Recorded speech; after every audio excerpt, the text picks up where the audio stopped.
What's up, everybody? We're back with another episode of the Team Building Podcast, where you learn how to build a dominant real estate team in your market or any market. And we're talking with a gal with us today who's in the Dallas market, and we're talking about how to manage energy instead of time, why energy is actually the most critical element that we have to manage, especially as entrepreneurs. We'll also talk a little bit about how to build a lifestyle real estate business and run a husband-wife team. So we got a very interesting conversation, short and sweet, for you today.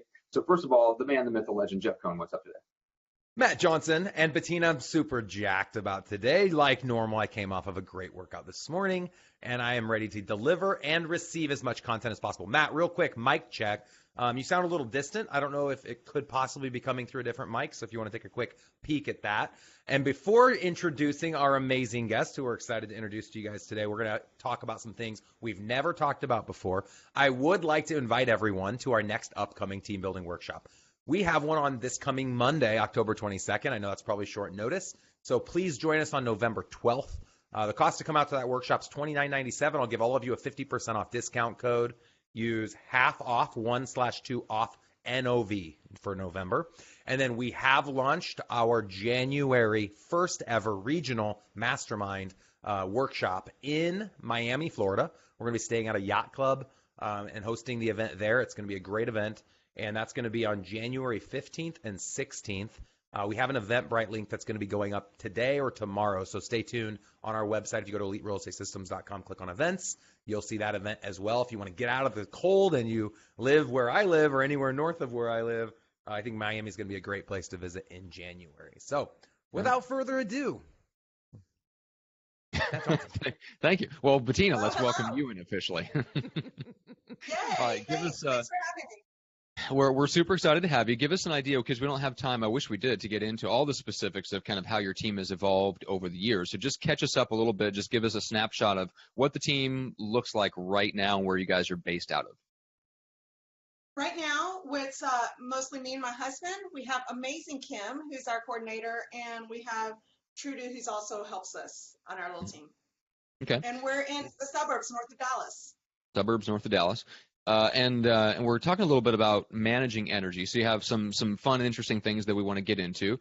I want to talk a little bit about just how your views on that have kind of evolved and how you run things, because you mentioned in the pre-show just how much you really focus on priorities versus managing time or trying to create this kind of mythical life balance. And there's a lot of folks that are kind of in your situation. You've got 3 kids.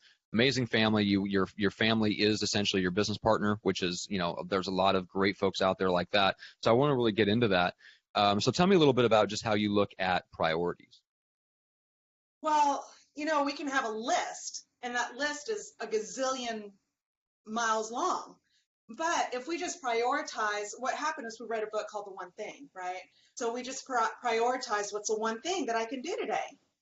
And a lot of times, if I just focus on getting that one thing done, I have a whole lot of other things that I just don't have to do, or it makes a whole lot of other stuff easier. Mm-hmm. So if I just prioritize and put my energy towards that, it gives me a lot of time to give back to the people that I want to give back to. And that's going to be my family and my friends and our clients.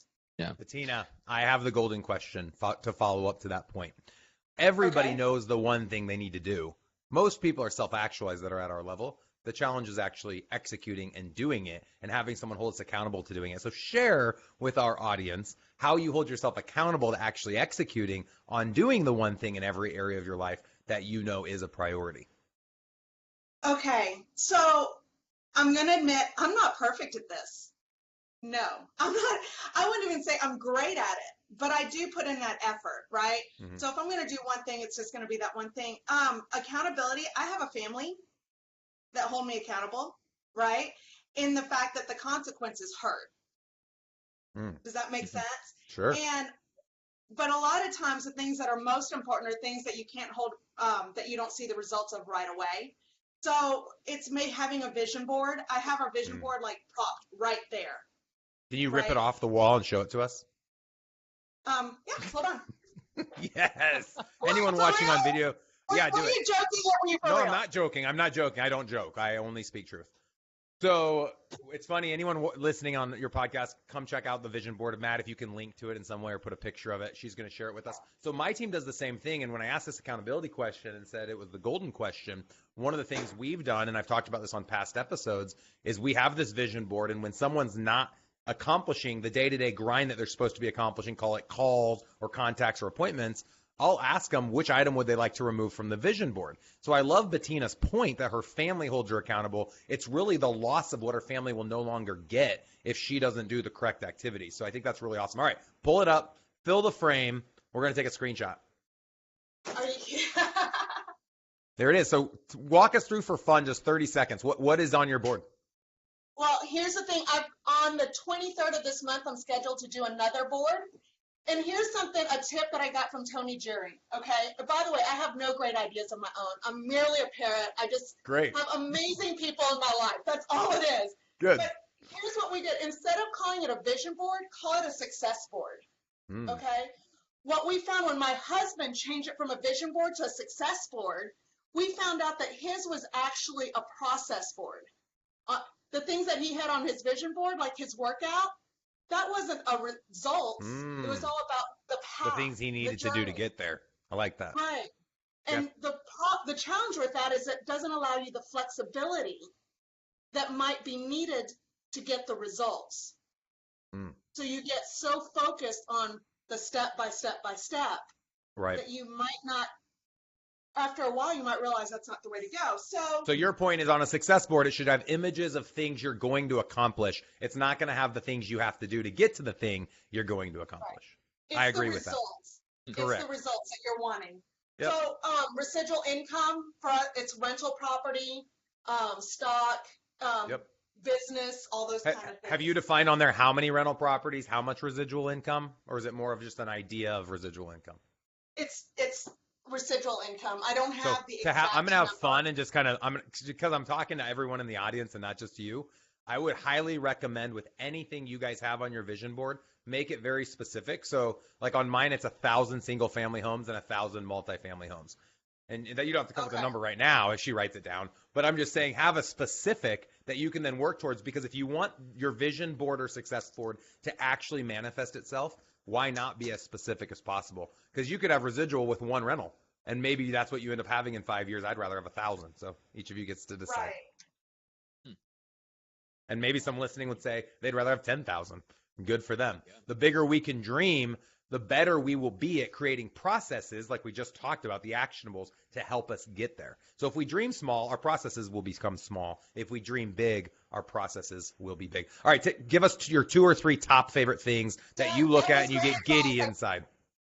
Okay, I did it. So you told me to do it. I did it. I was great advice. I figured what's the best time to do it than now, right? How many did you do?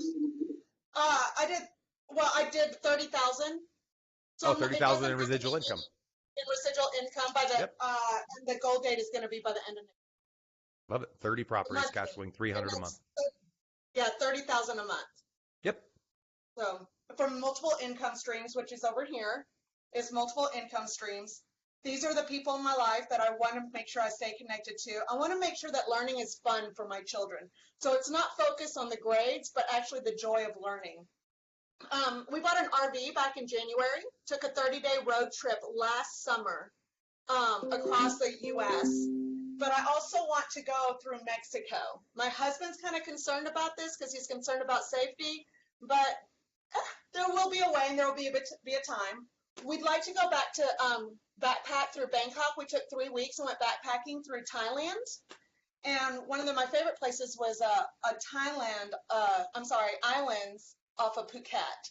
So we want to do the backpack tour again in 2 years. I wanted to get a Jeep, which we did. I'm going to correct you. I'm going to correct you real quick, just again to teach a lesson. Instead of saying you want to, you should speak that you're going to, or you will.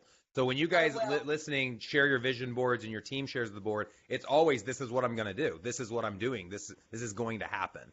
And wanting or hoping or thinking this is what's going to happen isn't a power word. Let's be more powerful. I love that. Thank you. I really appreciate it. What else are you going to do? Okay, we've already done this. Choose joy, choose kindness.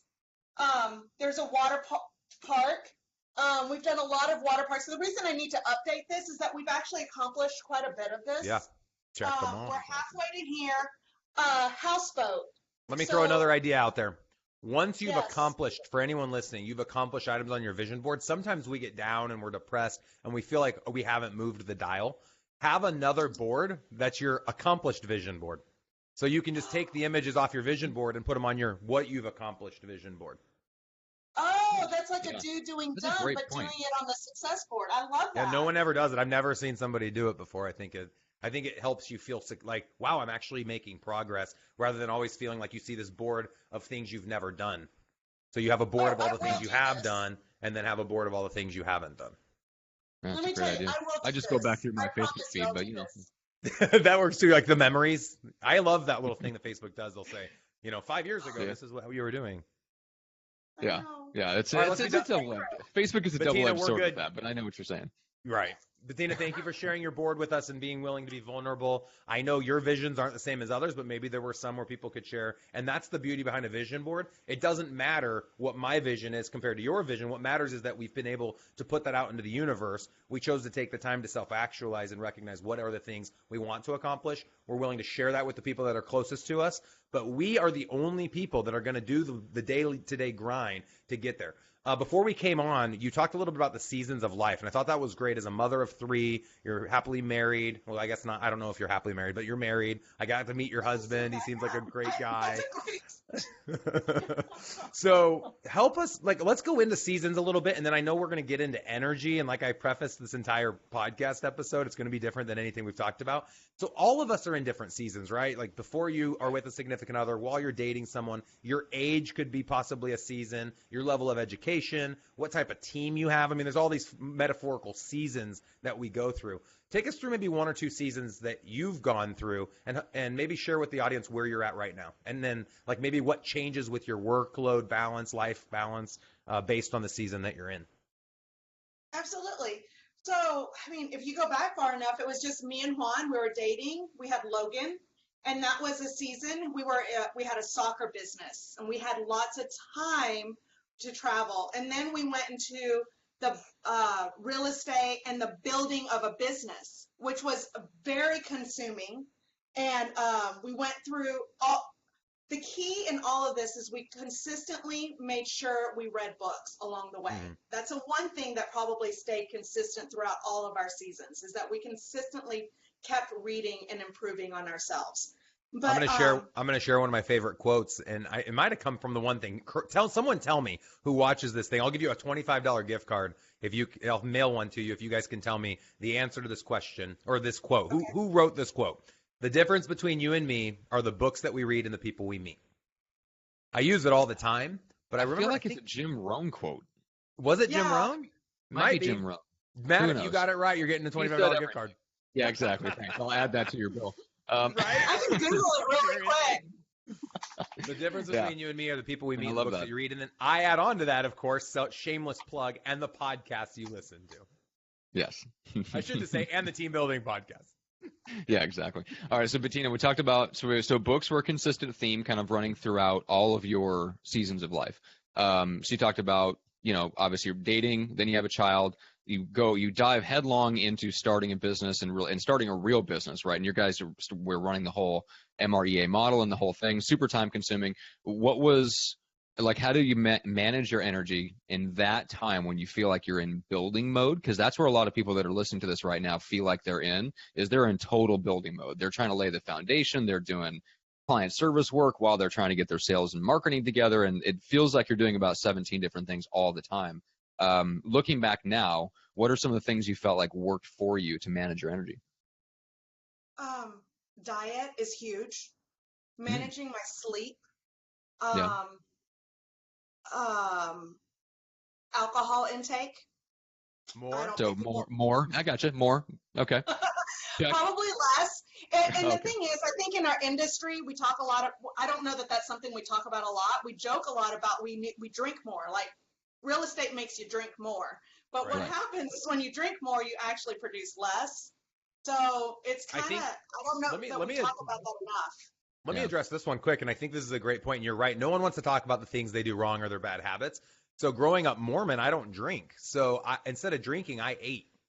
So to deal with my stress late at night, I'd have Taco Bell or I'd have ice cream. And I gained 100 pounds choosing to de-stress, emotionally eat, instead of picking up and having the alcohol. And everybody has something that I know that they do to try to not be stressed. The question is, what is that something? And make sure to manage that something. Make sure it's something healthy and that you do it in moderation. It could be golf, but if you're golfing 18 holes every day and you're trying to build a business, that's probably not the right time. If you're having 5 glasses of wine every night, that's probably 3 glasses, maybe 4 glasses too many. So just be cognizant of it.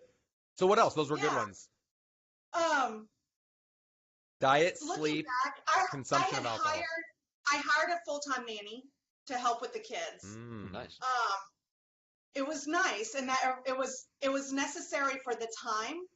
When I took time and I did that for a couple years, I did reevaluate and realize that did not that was really me giving up on a little bit of the why that I got into this.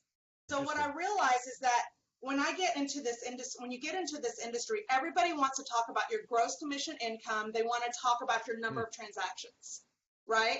They never want to talk about your net take-home money. They don't want to talk about your net energy. They don't want to talk about your net time. Hey, get ready for this. You know what no one ever wants to talk about is what we do with the money we make. And that's like, what fun do we go have, or what investments do we put our money into?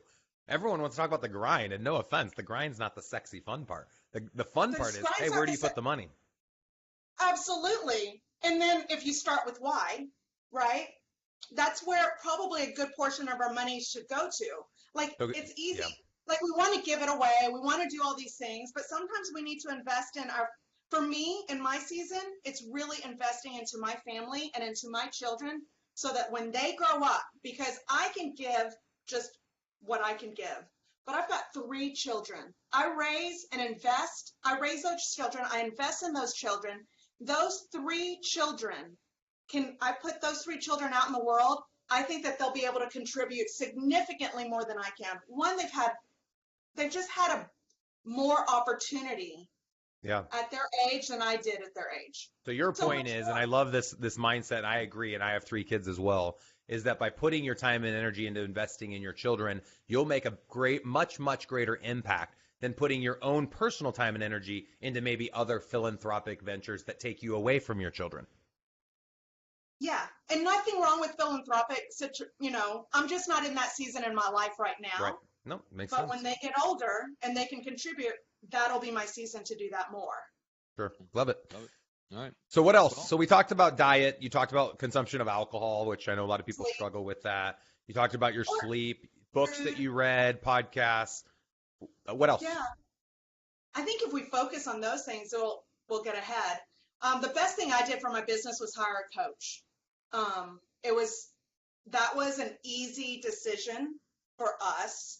And mainly that was just because we had the right people in our lives.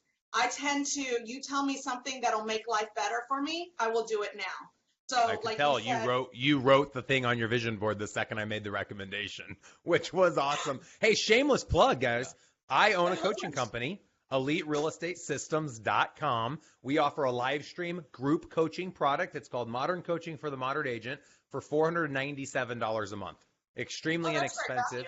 It's 12 hours of content a month, 8 hours designed for your agents that are on your team. We offer unlimited seats for your agents. And then there's one 1-hour call every week for just the team leader for a total of 4 hours with the team lead. And then I do 30 minutes of Q&A every week. And my direct report, Andy, does 3 30-minute sessions of Q&A after the high level. So learn more about it on our website, EliteRealEstateSystems.com/live stream, or you just click on the live stream button.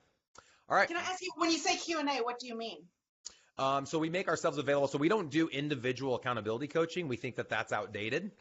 We do, however, make ourselves available weekly for Q&A after our 1-hour delivery of whatever the topic is we're talking on. Then people are allowed to come to us with any questions they want. They can talk about their P&L. They can talk about the topic we just presented. They can ask me about my investment business, my diet, my workouts, whatever topic that they want to bring up. And we do group calls in Zoom. So we've got about 120 clients right now that are in this product, and we get an average of about 50% attendance every call. But the beauty is a lot of people watch the calls afterwards. We get over 1,000 views on the agent trainings And one of the things that makes our product unique is if you miss your coaching call, you're done. You missed your coaching call. But with group coaching, if you miss your coaching call, you can go listen to it or watch it anytime after the call because we record all of them. And so when you join our organization, you get all of our last 12 months worth of content the day you join. So you can consume it as fast as you'd like. I love that because I know how much coaching is. Yeah, it's expensive. I mean, the average coaching organization that we've researched is around $2,000 a month. And most of the coaches that I've researched haven't built a real estate team 10 times smaller than mine. I mean, most people are under 100 deals a year, if that, and then they become a coach. So if you want to learn from someone that's actually done it. Yeah, right. You're right. They're out of the market. They're not in reality. They're in their own bubble teaching theories and concepts that often I've found to be outdated. So most are. Out of the coaches that I've had, I'd say 1 out of 4 have been great. Okay, good. Wow. And that was Elite Real Estate Systems. All right, moving on. Energy was the focus of our conversation. One of the books that you mentioned is a book written by a good friend of mine, Hal Elrod, which is Miracle Morning. And in this book, Miracle Morning, he talks about the savers, and it's 6 things. So I want to address those because I think they are pretty unique. Hal did research on a number of billionaires and determined that most billionaires had 2 or 3 of his 6 habits that they implemented in their life. And Hal presents the mindset that you should do all 6 of the activities, even if it's only for 10 minutes a day per activity. So in 1 hour, you can check all of them off the list. Help me with the list, Bettina, but I believe it's scribing. It's SAVERS. So scribing, affirmations. What's the V? Visualization. R is reading. Exercise. R, and scribing is S. So journaling. Yeah, something like that. Already said scribing. Yeah, there was some other S. What did we miss? Silence. Is it silence? Yeah, meditation. It's spiritual. So yeah, meditation or prayer or whatever. All right, cool. So those are the 6 activities that he identifies as the activities all millionaires do. And Robert Kiyosaki has started doing it. I mean, he has a huge following. So if you guys haven't picked up that book, go check out Miracle Morning. I read the book. It's a great book. All my team has read it. The one thing also has been mentioned today. Another one is the top 5 regrets of the dying. So you talked about the time you spent with your kids and then getting a nanny and then going back to recognizing the importance of being with them. The top 5 regrets of the dying really shed some light on, for me, on not being so focused on making money and start thinking about how I want to spend that money, how I want to live and lead my life. And since reading that, I've gone on 10 times as many trips and done a lot more things with my family, spent a lot more time on myself, both spiritually, physically, mentally, etc. And these are all the things no one talks about, right? It's what's your gross sales? How many units did you sell? How many agents do you have on your team? What are you doing for lead gen? I mean, people are spending time in this, and the weeds matter, but I think the big why is what matters most. And I think people are scared to ask it. Yeah. It's the one thing. It's what makes us happy. So, and also when we pick a thing to do, we look at what are we going to get out of it? What's going to be is it going to give us more energy? Is it going to give us more time? And then is it also going to give us more money? Right? Love it. Yeah. If it doesn't make me money or make me happy, don't bother doing it. How often, guys, do we do stuff, though, that doesn't make us happy and it doesn't make us money? It doesn't fulfill us. Get rid of that stuff. Get rid of the people in your life that don't make you happy or the thing you're doing. Like, there's shows. I used to watch Walking Dead. The first 2 seasons, I watched Walking Dead. The 3rd season, I don't even know what season it was, but there was a season that started, maybe it was last year, and it was just so depressing. I'm like, why am I doing this? I would finish watching this entertainment and be pissed off. Or I'd play a video game and I'd be angry afterwards. I'm like, why am I doing this? But it's just we simply need to take the time to slow down and ask ourselves, is this thing making me a better person or is this thing making me a worse person? So, yeah. Matt, we are at 15 till already. We are. I know. It went by super quick. I knew it would. Bettina, what's the best way to reach out and remind people where you guys are and how they can get a hold of you to send you guys referrals? Well, referrals, you can just text me directly if you'd like. You're going to put your phone number out there? Do it. That's what messages are for. 214-683-6746. If you're listening to this, write that number down and send her a thank you text. Yes. That'd be great, actually. Facebook.com/Homestar Sellers. We're the Homestar Sellers team. Okay. So that's what we do. Bettina at homestarsellers.com. Twitter, it's Homestar Sellers. Facebook, Homestar Sellers. Pretty consistent, Homestar Sellers. I'm going to give ourselves, everybody that's on this, pat yourselves on the back. We did not ask you gross sales. We did not ask you unit sales. We did not ask you net income. You talked a little bit about the team, but the big focus was vision boards, living, this purposeful life, energy. And I think that our listeners got a lot of content today. Bettina, thank you so much from the bottom of our hearts. Thank you for being on our show today. It was a really good time talking to you. Thank you. And for those of you who are listening, make sure to go grab your trusty device. Pull up Apple Podcasts, go leave us a review. Make sure to thank Bettina in the review if you enjoyed her episode. If it was one of the other guests, give them a public shout out. Thank them for their time and their contribution. And with that being said, Jeff, Bettina, and everybody watching, thank you so much. We'll see you guys on the next one.